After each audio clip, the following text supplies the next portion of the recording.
रादाय हमथानो हायाखै बिटिसिनि गोदानै दाफुंनाय इउपिपिएल गभर्नमेन्टआ। रादाय हमथानो हायाखै सोलायनायनि प्रमद बर' बिथाङा अन्थाइ खाम्फा गायसंनायनि 1.5 बोसोरनि उनावबो जागायाखै लामा लुनायनि खामानि। कक्लाबारि परिषदनि हुदुखाथा रामपुर फोनांजाब खामानि जि लामा पाक्का बानायनो गोनां बे खामानिखौ दाबो जागायाखै होननानै खौरांगिरिनि गेजेराव फोरमायदों।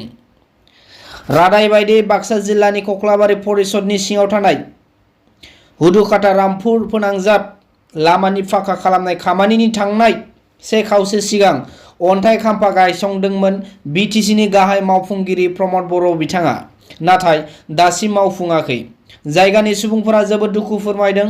दासिम जायगानि मानसिफोरा गावसोरनि रांजों औवानि दालां बानायना हान्था मेला खालामदों होननानै खौरांगिरिनि गेजेराव फोरमायदों आरो थाबै लुफुंनांगौनि रिक्वेस्ट खालामदों। गसाइगाव सदर सहरनि दलगावआव बे मोनसे जाथाया सोमजिदों होननानै खौरां मोनथिदों। दलगाव गामिनि थागिबि अशक सूत्रधरनि बिसि निर्मला सूत्रधरखौ बुथारनानै अर सावदों। हाबा जाखांनाय उननिफ्रायनो नखराव दावराव दावसि सोमजिदोंमोन होननानै ओनसोलनि सुबुंफोरा फोरमायथिदों। बे जाथाया गावनि जिउखौ फोजोबना लानाय नङा, बुथारनाय जाथायसो होननानै ओनसोलनि सुबुंफोरा सन्देह खालामदों। दा बेखौ पुलिसआ पस्टमर्टेमनि थाखाय लांबाय।